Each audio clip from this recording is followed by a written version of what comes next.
Kako na portalu Mandragora postoji jako mnogo suradnika, jedna od naših suradnica, Tanja Vu, je umjetničko ime Tatjane Vučinić, magistrice psihologije, a inače pjesnikinje, koja kaže da njene pjesme iziru iz praizvora, a ona je ponosna što može biti instrument u procesu njihovog nastajanja. Pa kako zvuči jedna takva lijepa pjesma, vidjet ćete od večeras u ovoj emisiji, često, dakle, svaki put u prilogu koji se zove Prema svjetlosti. Evo, traje 2 minute, a nakon toga se vraćamo sam Amioru i pričamo o intelokraciji.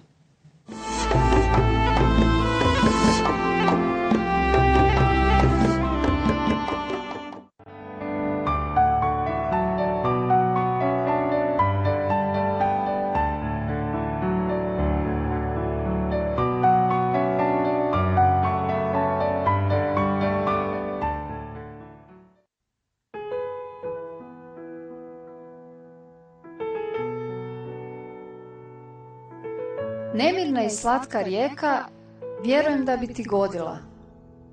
Uđi u nju, osvježi se, budi svjedok njenih uskovitlanih brzaca. Jasna, čista, zove te, želi da si dio tajne.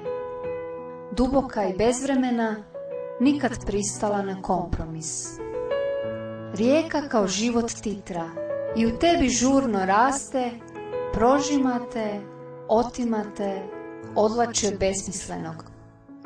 Prepuštaš joj meko tijelo, pratiš svoje osame. Kroz nutrinu prikaže se smjela, moćna, stvarna je.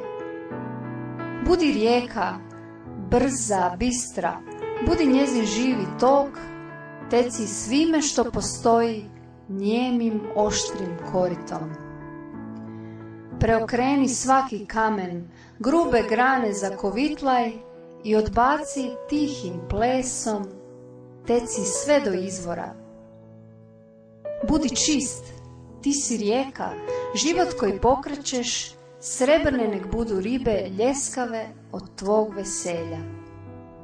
Čisti duša sve pred sobom, a tek koja mahovina nek pjevuši kroz sve pore svoj snažni, treperavi ushit.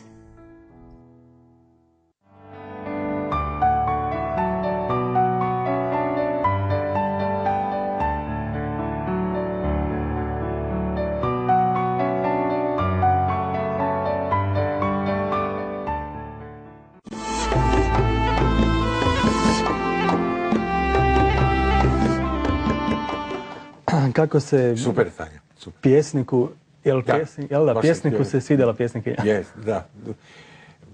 Zapravo, svi pjesnici svijeta govore o istom. Da.